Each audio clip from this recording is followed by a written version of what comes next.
সমাজ অনেক সময় নারীর জীবনে এমন কিছু সিদ্ধান্ত চাপিয়ে দেয় যার মূল্য তাকে দিতে হয় সারা জীবন। আজ তনুর বাংলা ক্লাসিক স্টোরিতে আমরা শুনব অন্নদাশঙ্কর রায়ের এক গভীর সামাজিক গল্প, নীলনয়নীর উপাখ্যান।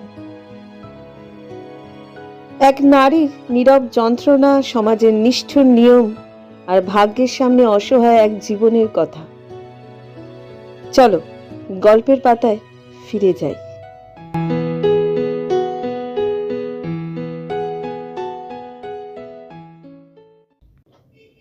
অভূতপূর্ব, অভাবনীয় কাণ্ড। বেকসুর খালাসের হুকুম পেয়ে খুনের আসামি কোথায় আনন্দে উদ্বাহ হয়ে নাচবে তা নয়, সে কিছুক্ষণ বিহ্বলভাবে তাকায়, তারপরে হাউ হাউ করে কেঁদে ওঠে, বলে, আপনারা আমার সর্বনাশ করলেন। আমি মুক্তি চাইনি, শাস্তি চেয়েছি। আমি বাঁচতে চাইনি, মরতে চেয়েছি। এই পোড়া মুখ আমি কাকে দেখাবো? এই পোড়া জীবন আমি কেমন করে কাটাবো? কে আমাকে বিশ্বাস করবে? কে আমাকে চাকরি বাকরি দেবে? আপনারা আমার সর্বনাশ করলেন। এই হুকুম ফিরিয়ে নিন, ফিরিয়ে নিন। জজ সাহেব অবাক, জুরিরা বিমূঢ়, পাবলিক প্রসিকিউটর স্তম্ভিত। এরা সকলে আদালত থেকে উঠে চলে গেলেন। জজ সাহেব তার চেম্বারে গিয়ে পাবলিক প্রসিকিউটরকে স্মরণ করলেন। তিনি প্রবেশ করতেই সাহেব বললেন, স্যানিয়েল, এ যে হিতে বিপরীত। আমি তো ওকে একেবারে ছেড়ে দিতে চাইনি। চেয়েছিলাম যাতে ফাঁসি না হয়ে দ্বীপান্তর হয়। শুনানির আগে তোমাকে ডেকে বলেছিল কাস্ট আয়রন কেস। সারদা হলে একে নির্ঘাত ঝুলিয়ে দিত, কিন্তু আমার কেমন সন্দেহ হচ্ছে নিরুপম আর নীলনয়নী এদেশের ওথেলো আর Desdemona. I beg your pardon, Desdemona. এখানে বলে রাখি, জজ সাহেব ইংরেজি উচ্চারণ সম্বন্ধে খাঁটি ইংরেজ ছিলেন। তার নাম চারুচন্দ্র রক্ষিত। কেউ তাকে সে নামে উল্লেখ করলে তিনি চটপট শুধরে দিতেন, ইউ মিন চারু চান্ডার রক্ষিত। তিনি একজন সিভিলিয়ান জজ। হাইকোর্টের সিভিলিয়ান জজেরাই তখনও সেন্সাস কেস শুনতেন। জুরি প্রথা তখনও হাইকোর্টে বহাল ছিল, যদিও মফস্বল থেকে উঠে গেছে। ইতিমধ্যে দেশ স্বাধীন হয়েছে। সেবারে পাবলিক প্রসিকিউটর মাথা চুলকে বলেছিলেন, ইয়োর লর্ডশিপ, আমায় কি করতে পরামর্শ দেন? সেবারে জজ সাহেব পরামর্শ দিয়েছিলেন, স্যানিয়েল, তুমিও যদি মনে করো এই লোকটি এদেশের ওথেলো, তাহলে মামলাটি এমনভাবে পরিচালনা করবে যাতে ওথেলোর প্রতি জুরির সহানুভূতি উদ্রেক হয়, যাতে জুরি মার্ডারের বদলে culpable homicide not amounting to murder এই ভার্ডিক্ট দেয়। আইনত পাবলিক প্রসিকিউটরকে প্রভাবিত করা জজের কর্তব্য নয়।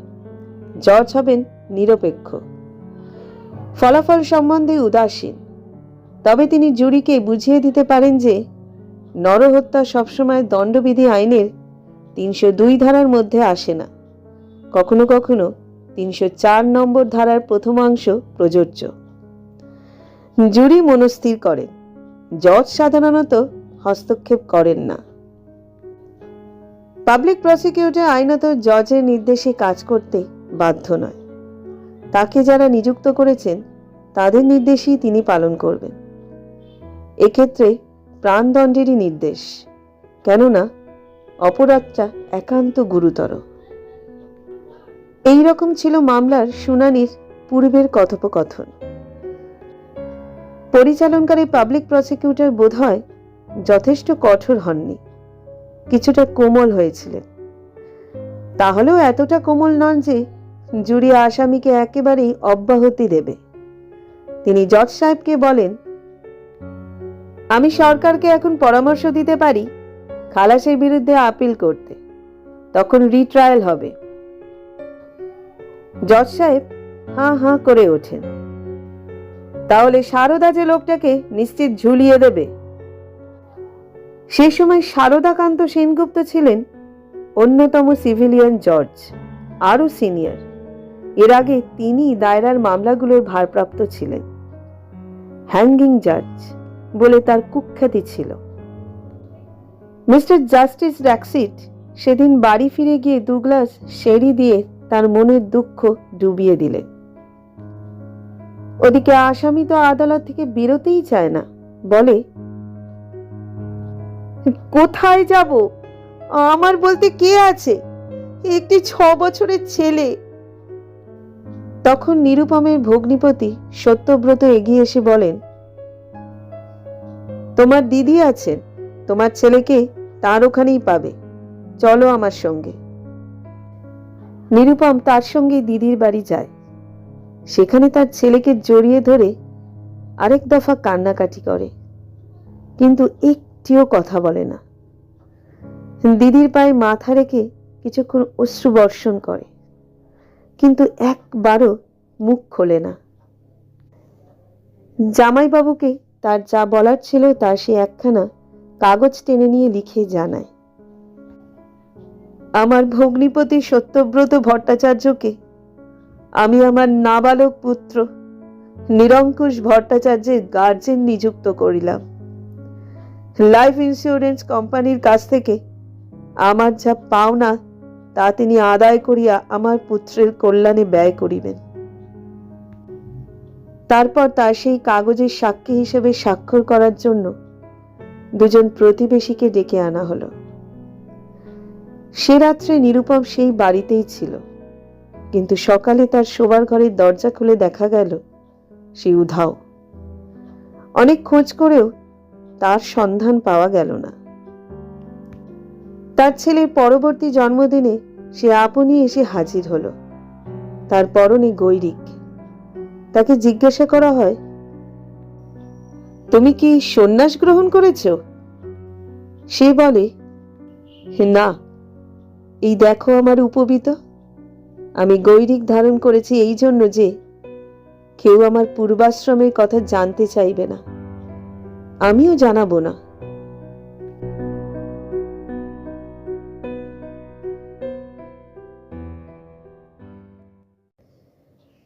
এখন পূর্বাশ্রমের কথা বলি, যতদূর জানি। চাঁপাতলার নীলকণ্ঠ ঘোষ ছিলেন ডিরোজিওর সাক্ষাৎ শিষ্য, ইস্ট বেঙ্গল গোষ্ঠীর একজন।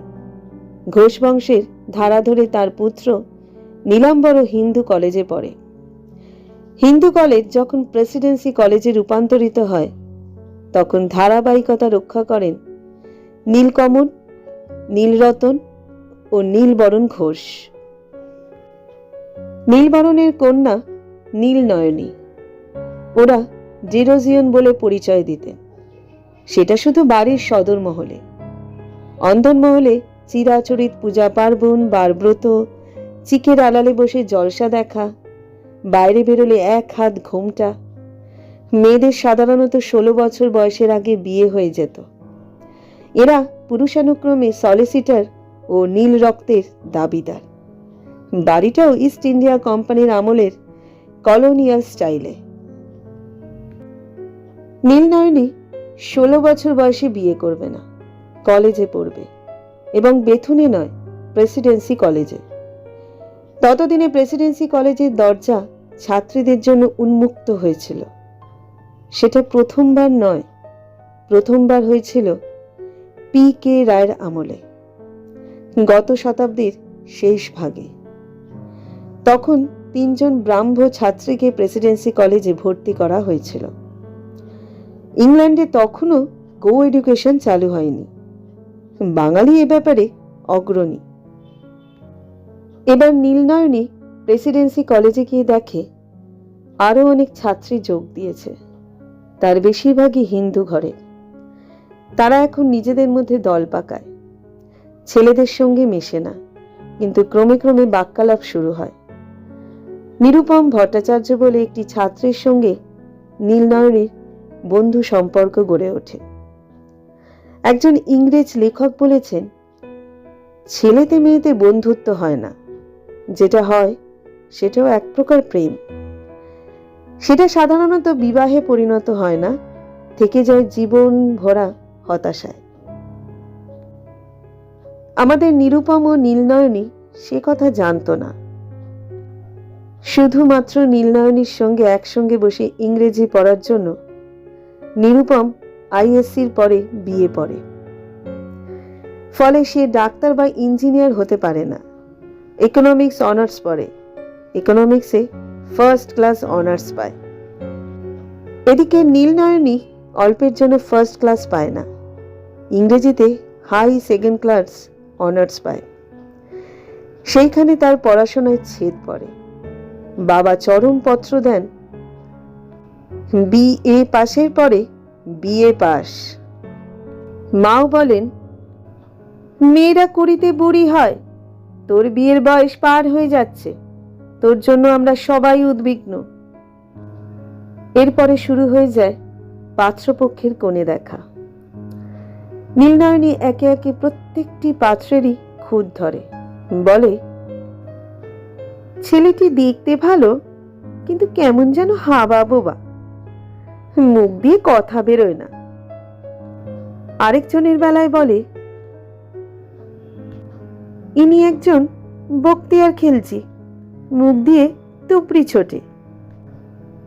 আরেকজনের বেলায় বলে, রংটা কয়লার মতো ময়লা নয় বটে, কিন্তু খাটটা গয়লাদের মতো।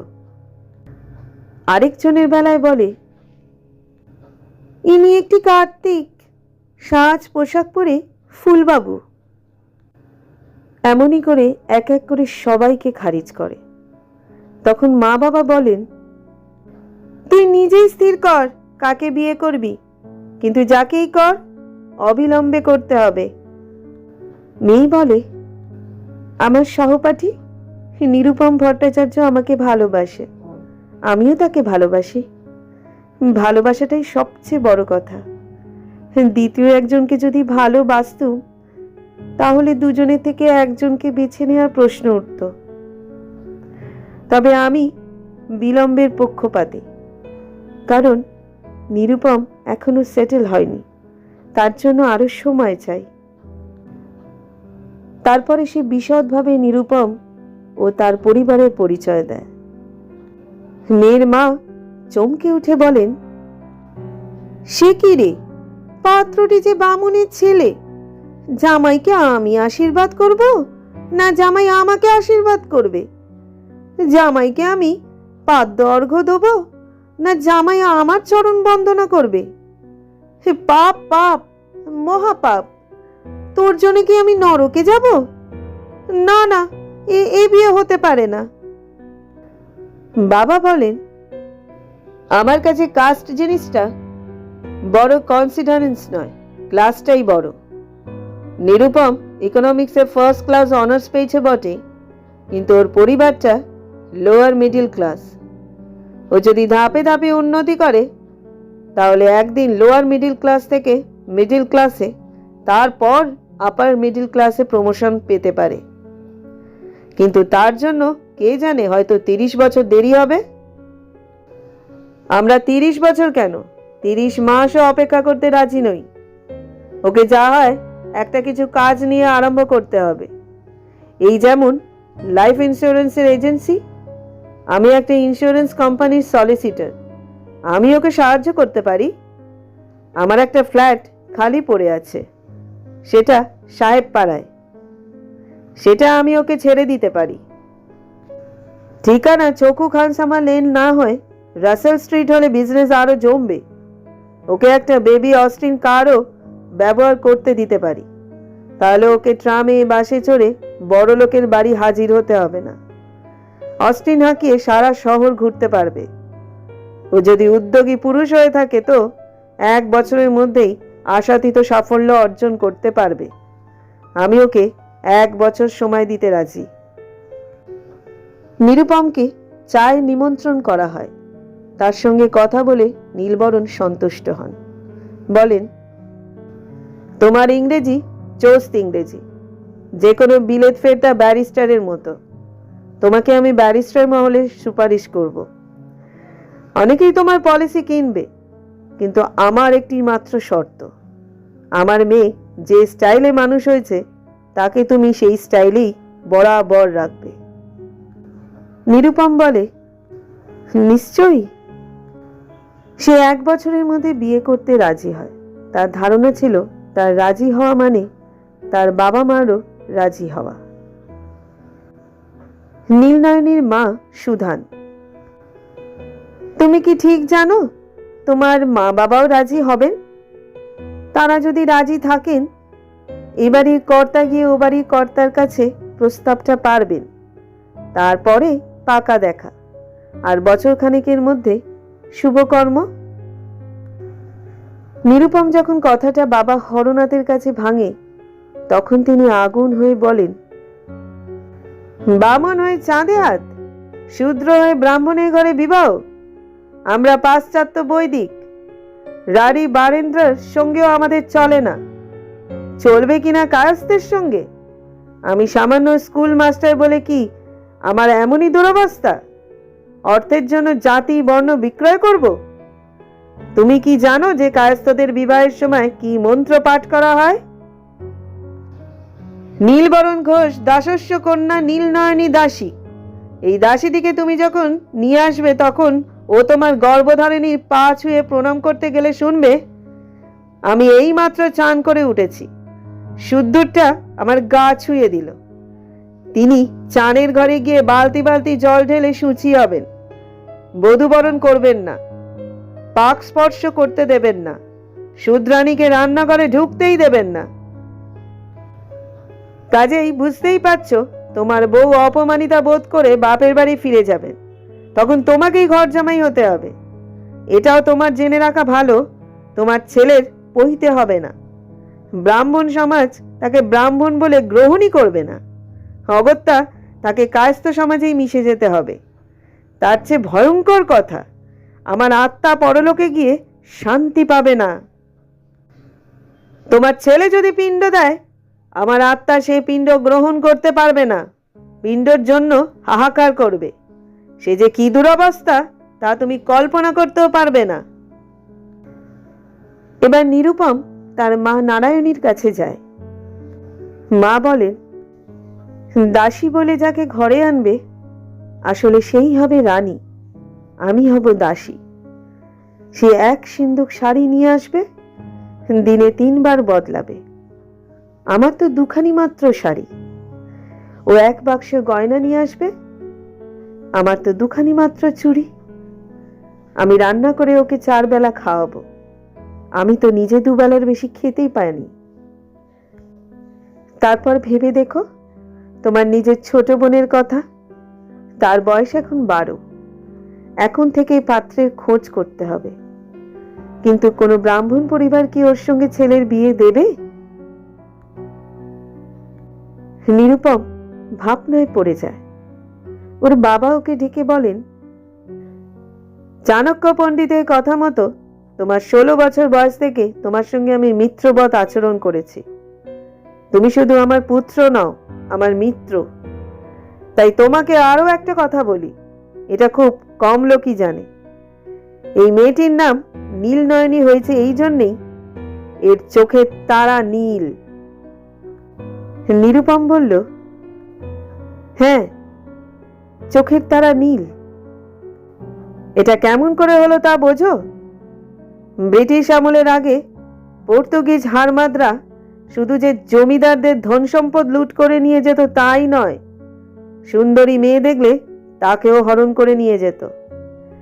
পরে চড়া মুক্তিপণ দিয়ে তাদের উদ্ধার করে আনা হতো। তাদের বিয়ের পরে দেখা যেত তাদের সন্তানদের কারোর কারোর চোখের তারা নীল বা মাথার চুল কটা। এর মানে বোঝো? টাকার জোরে এটা ধামা চাপা দেয়া হয়। সম্ভ্রান্ত ব্রাহ্মণ বা কায়স্থ পরিবারে তাদের বিয়েও দেয়া হয়, কিন্তু 3-4 পুরুষ অন্তর অন্তর দেখা যায় তাদের মেয়ের চোখের তারা নীল বা ছেলের মাথার চুল কটা। হুগলি জেলায় এমন কয়েকটি পরিবারকে আমি চিনি।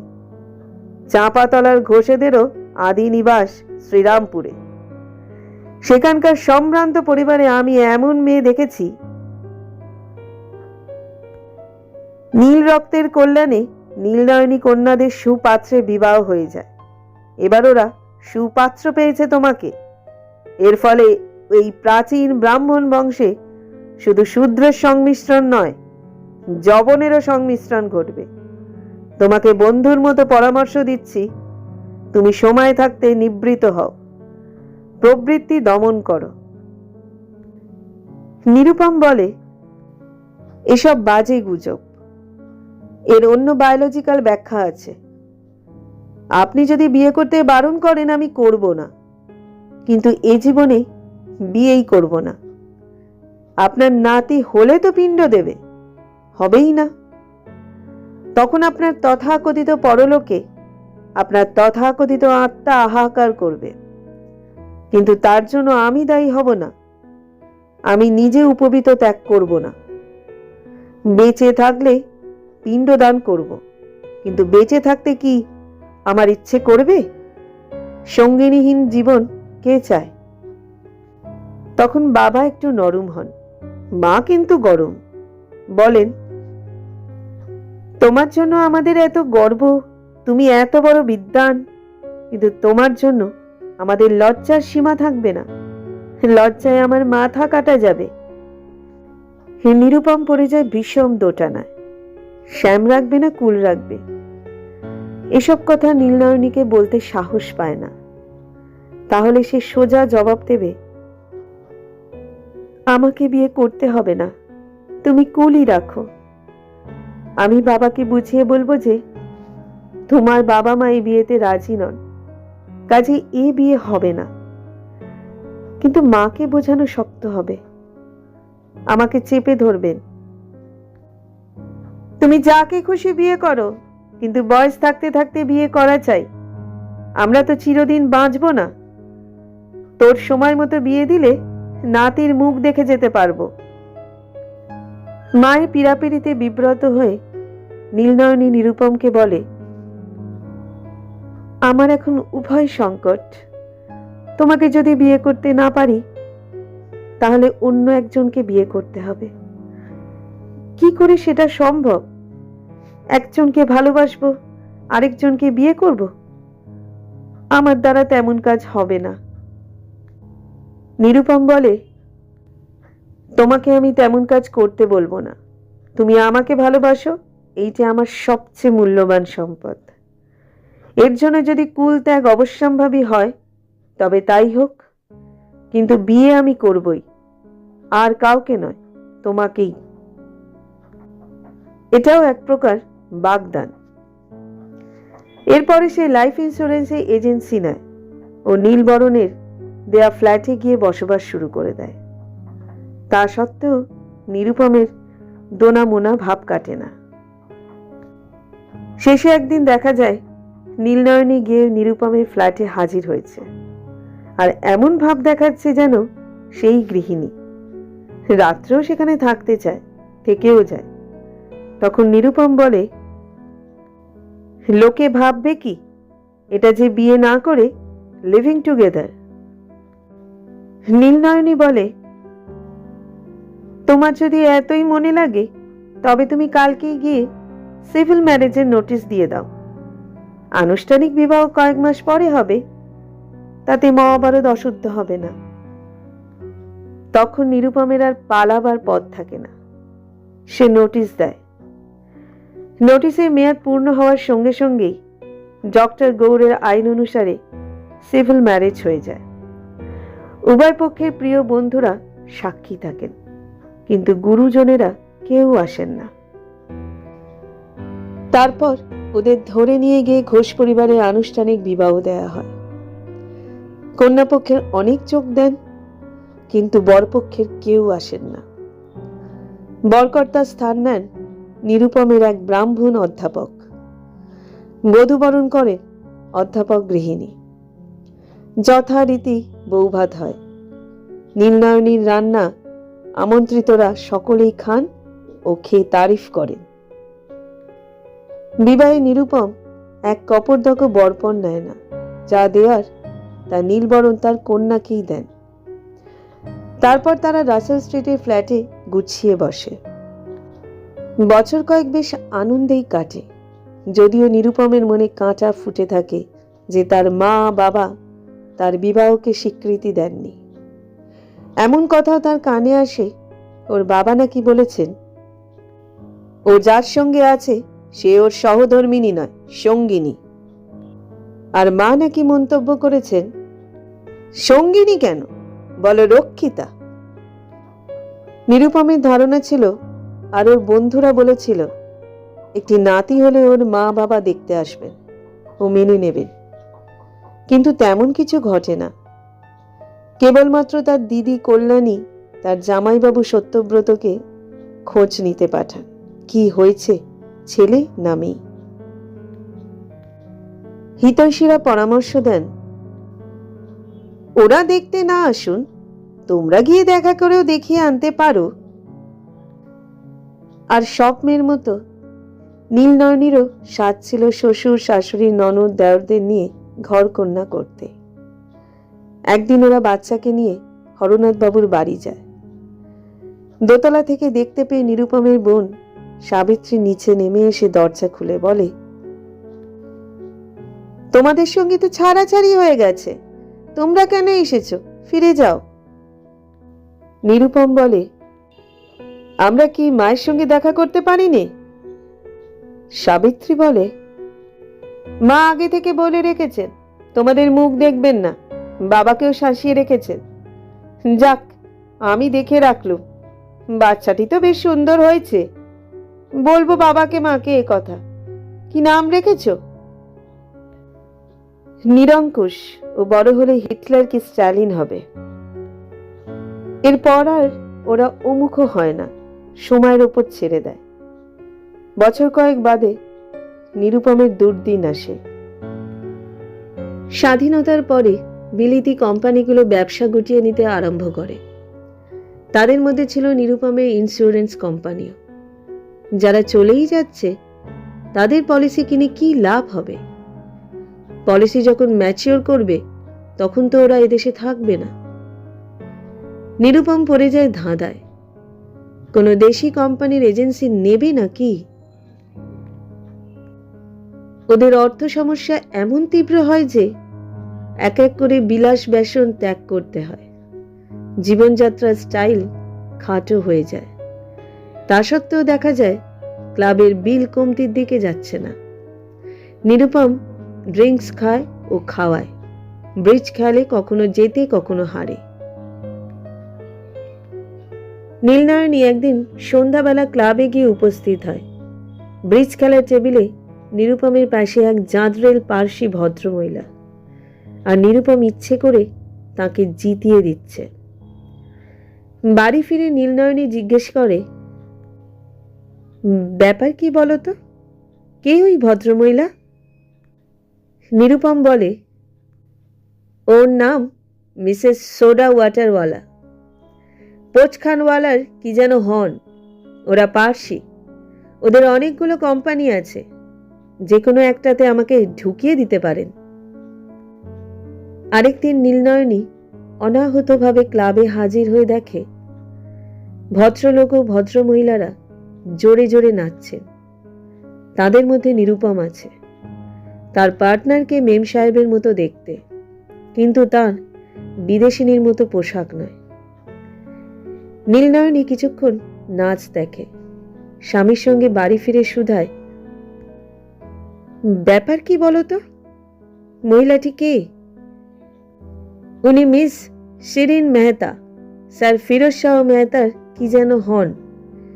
ওদের হাতে অনেকগুলি কোম্পানি আছে।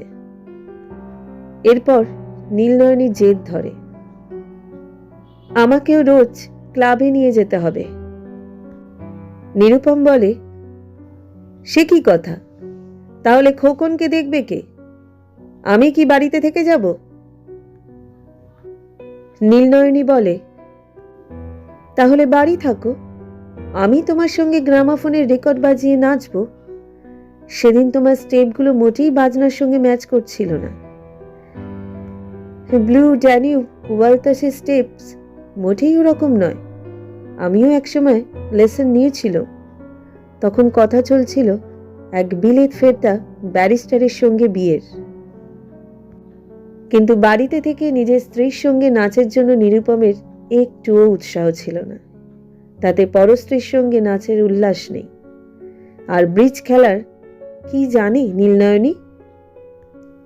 এমনই করে দুজনের মধ্যে মনোমালিন্য শুরু হয়।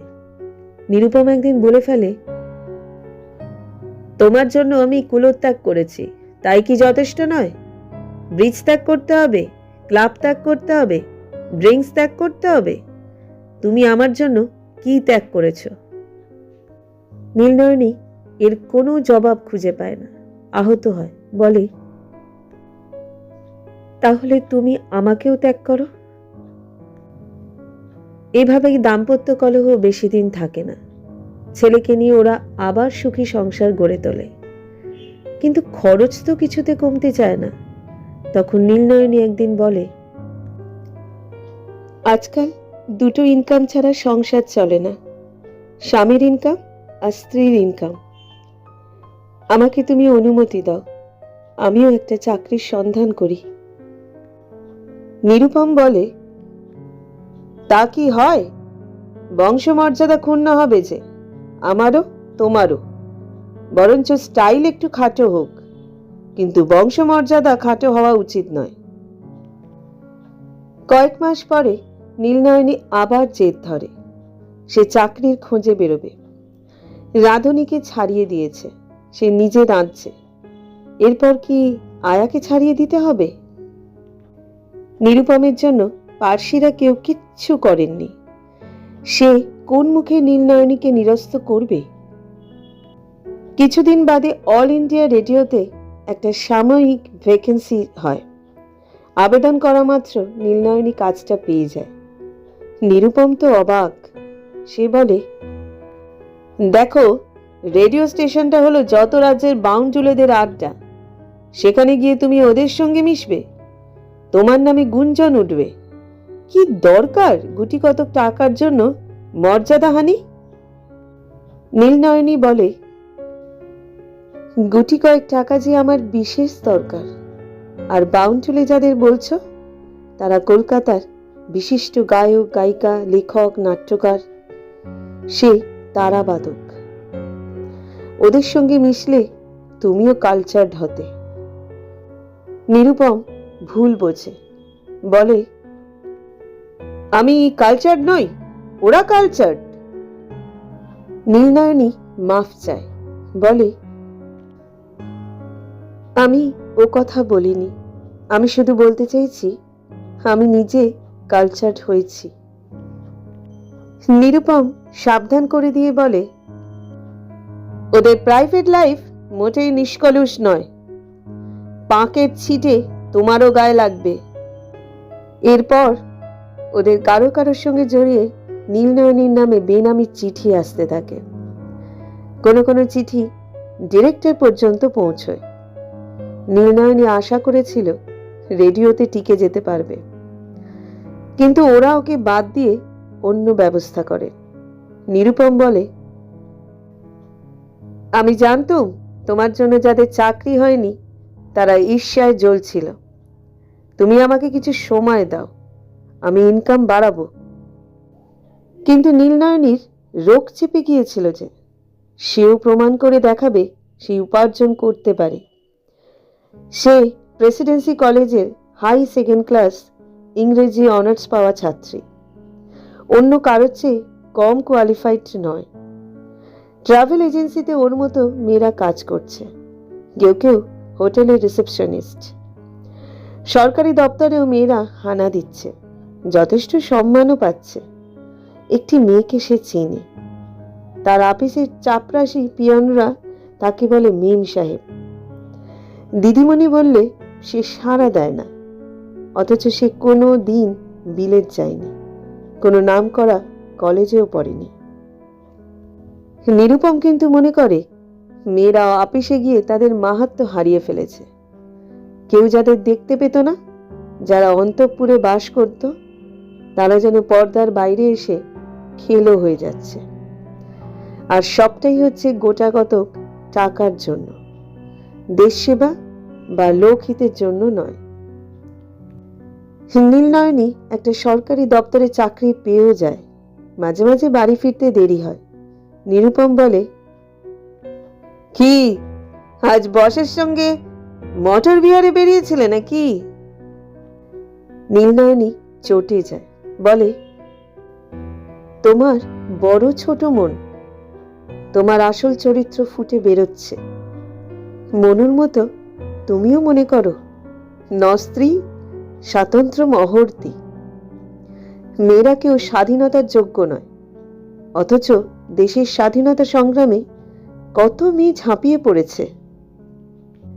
মনোমালিন্য ক্রমে আরো তীব্র হয়। নিরুপম অভিযোগ করে তার ছেলেটি অবহেলিত হচ্ছে। সেই আবার আবদার ধরে তার আরেকটি সন্তান চাই, সেটি হবে কন্যা। নীলনয়নী বলে, তুমি কখনো গর্ভধারণ করনি, সন্তান প্রসবে যে যন্ত্রণা তাও তোমার অজানা। কেউ কেউ তো আতুর ঘরেই মারা যায়। আমার তো রীতিমতো ভয় করে আবার মা হতে। তোমার কি? তুমি আবার বিয়ে করবে, এবার ব্রাহ্মণ কুলে। আমার এই ছেলেটি যাবে ভেসে। এর ঠাকুরদা থাকতেও ঠাকুরদা নেই, ঠাকুমা থাকতেও ঠাকুমা নেই, পিসি থাকতেও পিসি নেই, খুড়ো থাকতেও খুড়ো নেই। এর মাতৃকুলে যারা আছে, তুমি তো তাদের কাছে একে যেতেই দিচ্ছ না, দেবেও না। নিরুপম শুধায়, তুমি কি আর কখনো তাহলে মা হবে না? নীলনয়নী বলে, আপাতত নয়, আগে সেটেলড হই। 4-5 বছর পরে তোমাকে আরেকটি সন্তান উপহার দিতে পারি, কিন্তু সে যে কন্যাই হবে এমন কথা দিতে পারবো না। নিরুপম হেসে বলে, কেউ দিতে পারে না। আচ্ছা, তোমাকে মা হবার জন্য চাপ দেব না, কিন্তু তা বলে কি এই মাঝখানটার সময়টা আমি তোমার সঙ্গে শুতে পারবো না? আমাকে ব্রহ্মচারী হতে হবে? নীলনয়নী একটু ভেবে বলে, আমি বুঝতে পারছি তুমি কি চাও, আমি তোমাকে ডিনাই করব না, কিন্তু তোমাকে কষ্ট করে সরঞ্জাম ব্যবহার করতে হবে। আজকাল তো সকলেই তা করছে। কিছুদিন পরীক্ষার পর নিরুপম বলে, স্বাভাবিক মিলনের শিখে শিখে আনন্দ আমি পাইনি। আমার ওপর এই দায়টা না চাপিয়ে তুমি নিজেই যদি নাও, তোমাদেরও তো কত রকম সরঞ্জাম আছে। এভাবে দুজনের মধ্যে আবার কলহের সূত্রপাত হয়। একদিন নীলনয়নী বলে, এর একমাত্র সমাধান স্টেরিলাইজড হওয়া। আমি রাজি আছি। তুমি যখন খুশি তখন আনন্দে করিবে পানসুধা। আমারও আর সন্তান ধারণের আতঙ্ক থাকবে না। নিরুপম গম্ভীর হয়ে বলে, তার মানে আমি দ্বিতীয় সন্তানের মুখ দেখতে পারবো না? নারী নারী সৃষ্টি হয়েছে যার জন্য তার নাম মাতৃত্ব। মহামতি হিটলার বলেছেন, নারীর জগৎ হচ্ছে কুখে কিন্ডের কিরখে। সোজা বাংলায় রান্নাঘর, আঁতুর ঘর, ঠাকুর ঘর। তুমি যদি আর কখনো আঁতুর ঘরে না যাও, তবে তোমার নারী জন্ম বৃথা। নীলনয়নী হাসে, আমি তো বললুম, তুমি আর বছর 4-5 সবুর করো। আঁতুর ঘর তো আমি যাবই, শুধু মাঝখানটার কটা বছর বাদ যাবে। তবুও তোমাকে ব্রহ্মচারী হতে বলছি না। আজকাল সবাই যা করে তুমিও তাই করবে, এটা এখন কমন প্র্যাকটিস। নিরুপম মোটেই সন্তুষ্ট হয় না। সে সরঞ্জাম ব্যবহার করা ছেড়ে দেয়। তখনকার মতো এই সমস্যা অমীমাংসিত থাকে। নীলনয়নী একাই যা করার করে, কিন্তু তার মন থেকে আশঙ্কা যায় না। অনেক দিন থেকে সে আলাদা শুতে অভ্যস্ত। সেটা শিশুর জন্য। শিশু বড় হওয়ার পরেও দেখা যায় সে একলাই শোয়, স্বামীকে প্রশ্রয় দেয় না।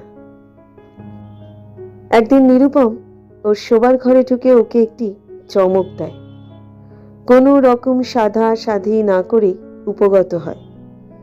তখন নীলনয়নীও একটা পাল্টা চমক দেয়। সে তার সমস্ত শক্তি দিয়ে এমনভাবে প্রবেশপথ রোধ করে যে নিরুপম ব্যর্থ হয়। রাগ করে নিরুপম বলে, এর ক্ষমা নেই। নারী সব সময় পুরুষকে প্রবেশপথ ছেড়ে দেবে, এটাই নিয়ম। তুমি আমাকে আজ ইম্পর্টেন্ট বানালে। খাট থেকে নেমে যায় নিরুপম। এরপর দেখা যায় নীলনয়নী রোজ শোবার ঘরে খিল দেয়। নিরুপম মনের রাগ মনে পুষে রাখে। কিছুদিন পরে ওদের টাকার টান পড়ে। নিরুপম অনেক চেষ্টা করেও অর্থ সংগ্রহ করতে পারে না। তখন নীলনয়নী কোনখান থেকে 5,000 টাকা নিয়ে আসে। নিরুপম বলে, টাকাটা পেলে কোথায়? বাপের বাড়ি থেকে? আমি বিয়ের সময় পণ নিইনি, পণ প্রথায় বিশ্বাস করি নে। বাপের বাড়ি থেকে টাকা নিলে সেটা প্রকারান্তরে বরপণ। নীলনয়নী তাকে আশ্বস্ত করে বলে, বাপের বাড়ি থেকে টাকা নিইনি, নিয়েছি গোপালদার কাছ থেকে। তিনি বলেছেন, পেয়েবল ওয়েন এবল। গোপালদা ছিলেন একজন গান্ধীপন্থী কংগ্রেস নেতা। বারবার জেল খেটেছেন। চিরকুমার, তার অনেক টাকা। তিনি সেই টাকার ট্রাস্টি। কাজে কেউ চাইলেই দরাজ হাতে দিতেন, ফেরত চাইতেন না। কেউ ফেরত দিত, কেউ দিত না। নিরুপম ক্ষুব্ধ হয়, বলে, খদ্দরের ভেগ ধরে যত সব ভণ্ড সন্ন্যাসী, ব্রহ্মচারী নয় বামাচারী। তোমার দাদা যা দিয়েছে তা দাদন, একদিন শোধ করতে হবে যৌবন দিয়ে। নীলনয়নী ভীষণ ক্ষেপে যায়, বলে, আমি তোমার সঙ্গে ঘর করতে চাই না, কালকেই চলে যাচ্ছি। নিরুপম বলে, যাচ্ছ যাও, কিন্তু খোকনকে নিয়ে যেও না। খোকন আমার বংশধর, ভট্টাচার্য বংশের সন্তান। নীলনয়নী বলে, তাহলে তুমি ওকে ভট্টাচার্য বাড়িতে রেখে এসো। ও তোমার সঙ্গে একলা এ বাড়িতে থাকতে পারে না, আয়া ওকে মেরে ফেলবে। নিরুপম চুপ করে শোনে। ভট্টাচার্য বাড়িতে নিয়ে যাওয়ার মতো মুখ তার নেই, আর আয়ার জিম্মায় ওকে ফ্ল্যাটে রাখতেও অনিচ্ছা। ও তো সত্যিই চায়নি যে নীলনয়নী চলে যাক। ওদিকে নীলনয়নী যাবার জন্য জিনিসপত্র গোছাচ্ছে, আলাদা করে গুছিয়ে রাখছে খোকনের জিনিস। ওদের এই ঝগড়া মিটিয়ে দেওয়ার জন্য কেউ একজন মধ্যস্থ হলে ভালো হতো। নিরুপম তার দিদি কল্যাণীর বাড়ি গিয়ে বলে, তুমি কি আমার ছেলেকে কিছুদিনের জন্য আশ্রয় দিতে পারবে? দিদি সব কথা শুনে বলেন, দুই বংশের ঝগড়া অনেক দূর গড়িয়েছে। তুই তোর বউ ও ছেলেকে নিয়ে শ্বশুর বাড়ি যা, দুজনকে ওখানে রেখে আয়। মায়ের সঙ্গে ছেলের বিচ্ছেদ ঘটাতে যাস নে। জামাইবাবু সত্যব্রত ভট্টাচার্য সেই একই পরামর্শ দেন। নিরুপম নীলনয়নীকে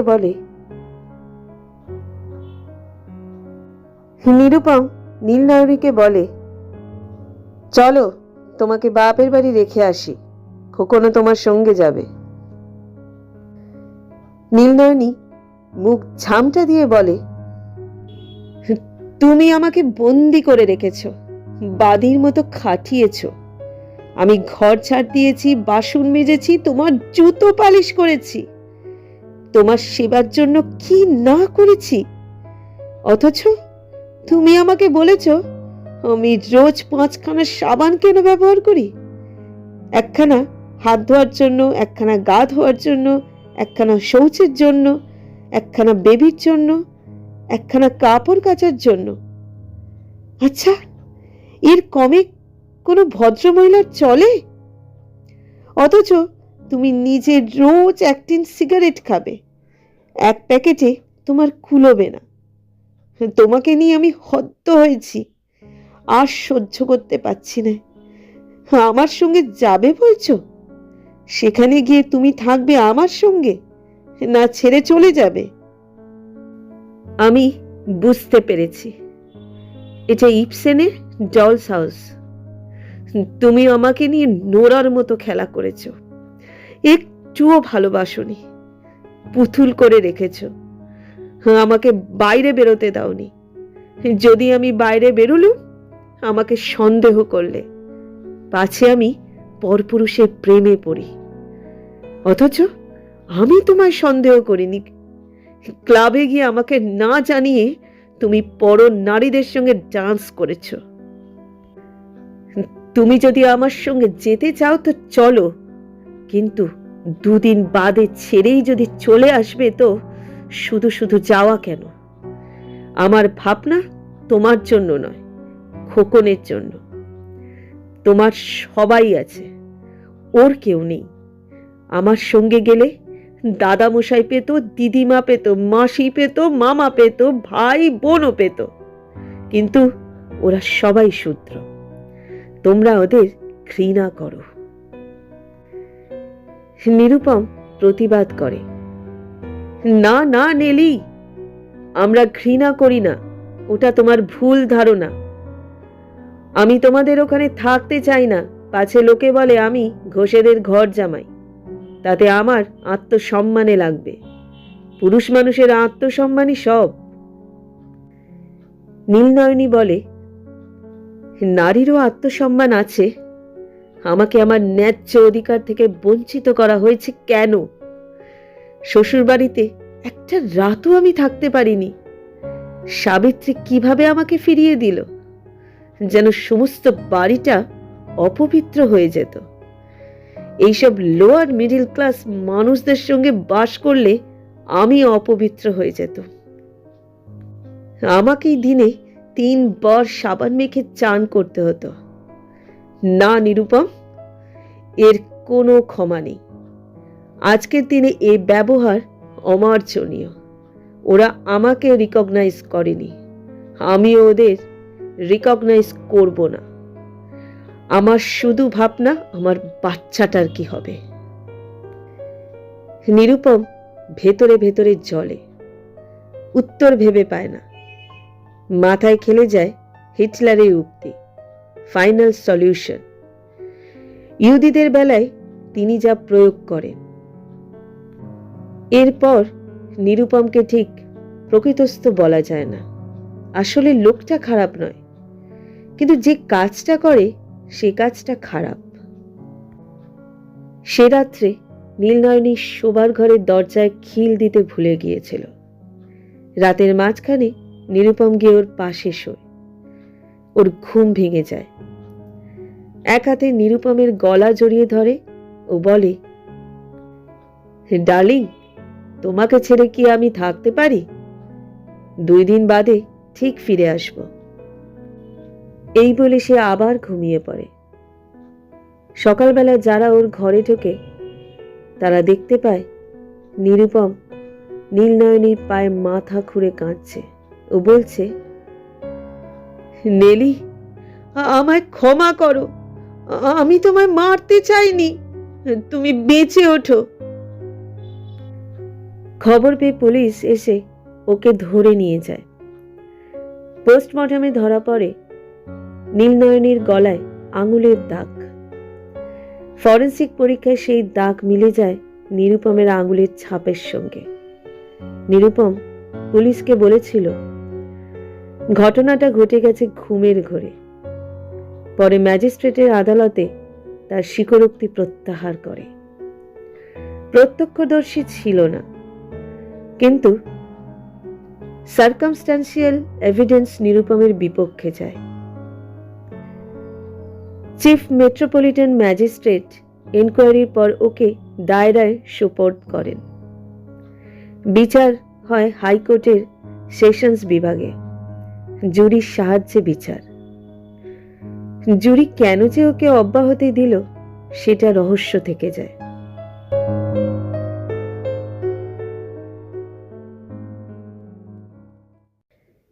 নিরুপম সেই যে উধাও হলো তারপরে বছরে একবার আসতো তার ছেলের জন্মদিনে।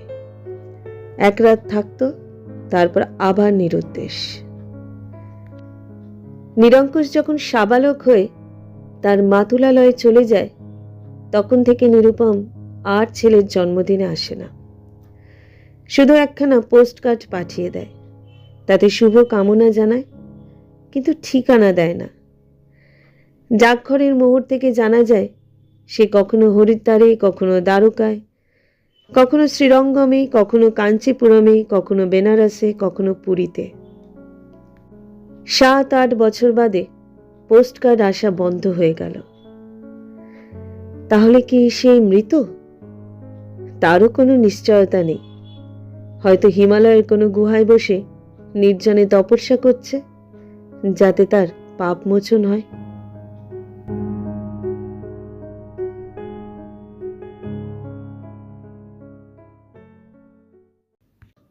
নীলনয়নীর জীবনের এই অধ্যায় এখানেই শেষ হলেও তার প্রশ্নগুলো আজও আমাদের সামনে দাঁড়িয়ে থাকে। সমাজ কি সত্যিই বদলেছে? নারীর কণ্ঠ কি আজ সম্পূর্ণ স্বাধীন?